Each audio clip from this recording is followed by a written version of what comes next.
नमस्कार आई हो. आजच्या मॉम सिरीज पॉडकास्टमध्ये तुमचं मनापासून स्वागत. आजचा विषय आहे आई झाल्यानंतर आयुष्य कसं बदलतं. हा विषय फक्त माझा नाही तर प्रत्येक आईच्या मनाला स्पर्श करणारा विषय आहे. आई होण्यापूर्वीचं आयुष्य खूप वेगळं असतं.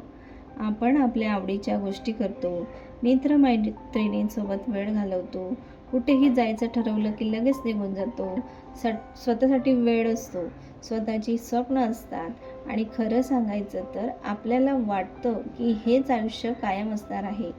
पण मग एक दिवस आपल्या आयुष्यात एक छोटंसं बाळ येतं आणि त्या दिवसांपासून सगळंच बदलायला सुरुवात होते. बाळ जन्माला आल्यानंतर पहिल्यांदा त्याला हातात घेतल्याचा क्षण आजही आठवला की डोळे भरून येतात. तो छोटासा चेहरा, ती छोटी बोटं आणि तीच निरागस झोप. त्या क्षणी एक वेगळीच भावना मनात निर्माण होते, जिचं वर्णन शब्दात करणं कठीण आहे.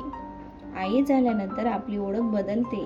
पूर्वी आपण फक्त मुलगी होतो, पत्नी होतो, मैत्रिणी होतो.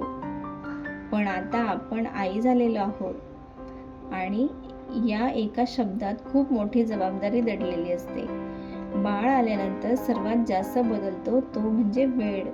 पूर्वी आपण रात्री उशिरापर्यंत झोपत असू, सकाळी आरामात उठत असू, पण आता रात्री अनेक वेळा जागं व्हावं लागतं. बाळ रडतं, भूक लागते, कधी तब्येत बिघडते आणि आई प्रत्येक वेळी तयार असते. थकलेली असली तरी तयार असते. कधी कधी आईला स्वतःसाठी वेळच मिळत नाही. एक कप चहा गरम पिणं सुद्धा मोठी गोष्ट वाटते.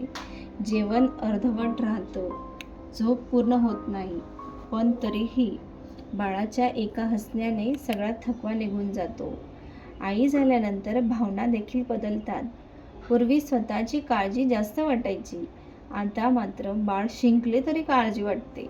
रात्री झोपेतही आईचं लक्ष बाळाकडेच असतं. हे खाल्लं का, हे ठीक आहे ना, त्याला काही त्रास तर नाही ना, असे कितीतरी प्रश्न सतत मनात चालू असतात. आणि मग येतात ते सुंदर मोमेंट्स.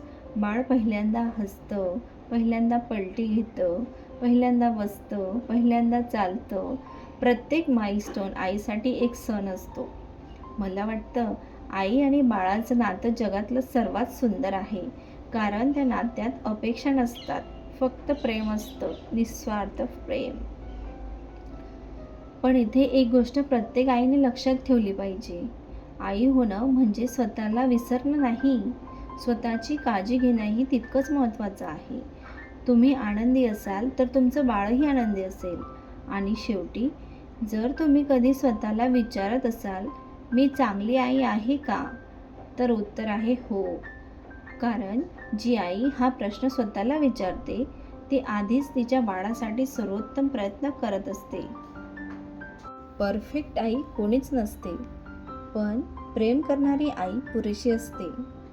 आजचा पॉडकास्ट इथेच संपवते.